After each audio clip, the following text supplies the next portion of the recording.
about anatomy.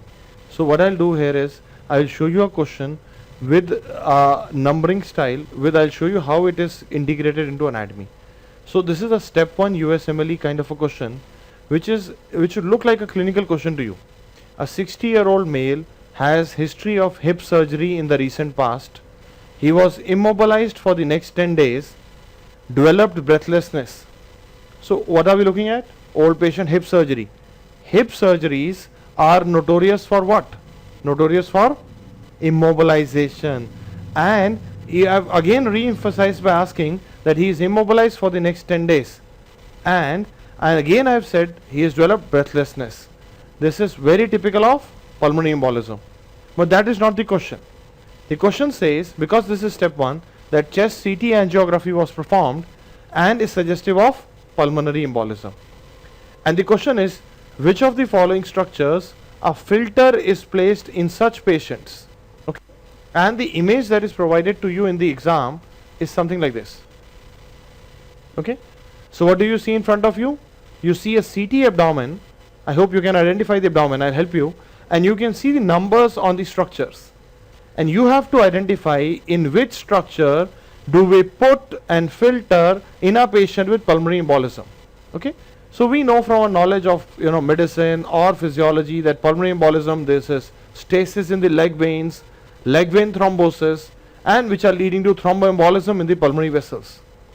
And sometimes prophylactically you put a IVC filter, inferior vena cava filter, to stop the embolus from the femoral veins to go into the pulmonary circulation. So in which structure do we place the filter? It is inferior vena cava. But the idea in this USMLE step 1 kind of exam is that even if you know it is inferior vena cava, they are not asking you inferior vena cava, they are asking you to identify.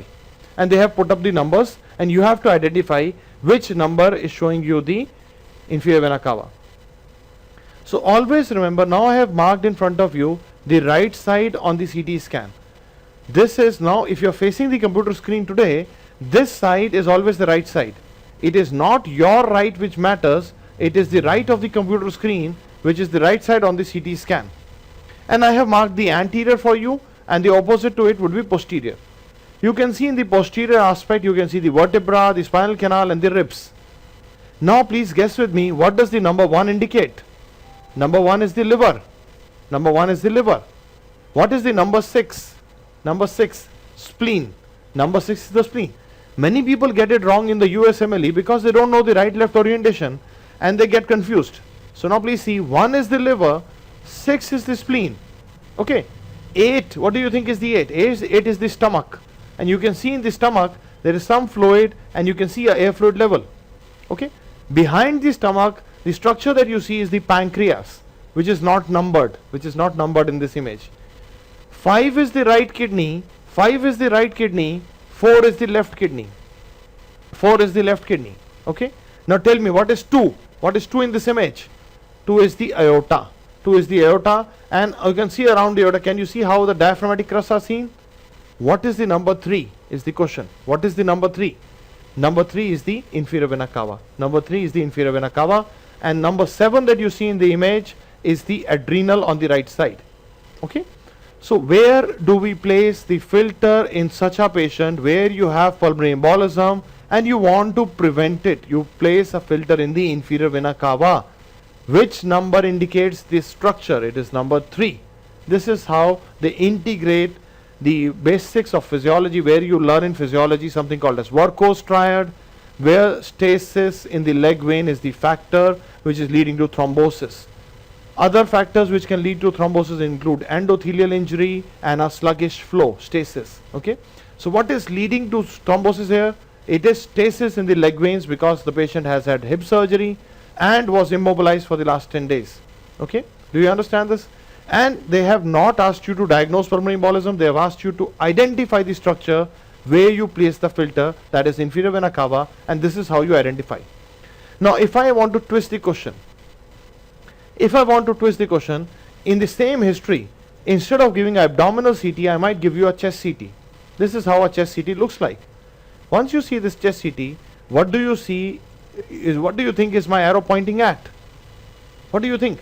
So that is the where my arrow is the main pulmonary artery. And can you see how it is dividing into the right branch and the left branch? Where is my arrow? Where is my arrow located? My arrow is pointing out to a filling defect, a saddle shaped filling defect in the pulmonary artery at the bifurcation. This is a saddle shaped embolus. Saddle shaped embolus. Okay. And now if I want to take it from CT to ECG, they might say, usually you'll get a sinus tachycardia in pulmonary embolism. But what is the classic ECG pattern that you get in this situation? Something called as S1Q3T3 pattern. Okay. So the idea of integration is they use an image as a bait and use that bait to form a question. Okay. Because they want you to identify the anatomy or physiology or pathophysiology of the disease in step 1. Now, what is my arrow pointing to at this CT image? What do you think? Ascending aorta.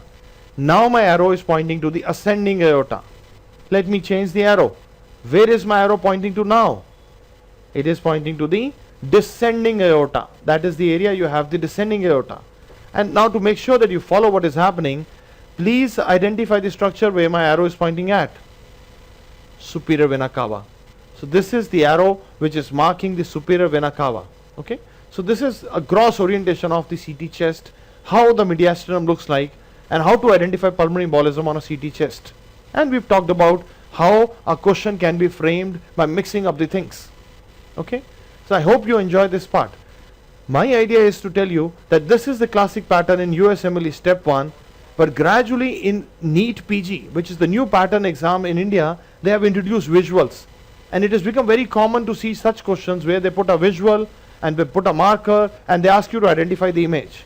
So that is why the series of videos that we have started in our USMLE program to help you evaluate questions is also helpful to make you understand the pattern in NEET PG as well.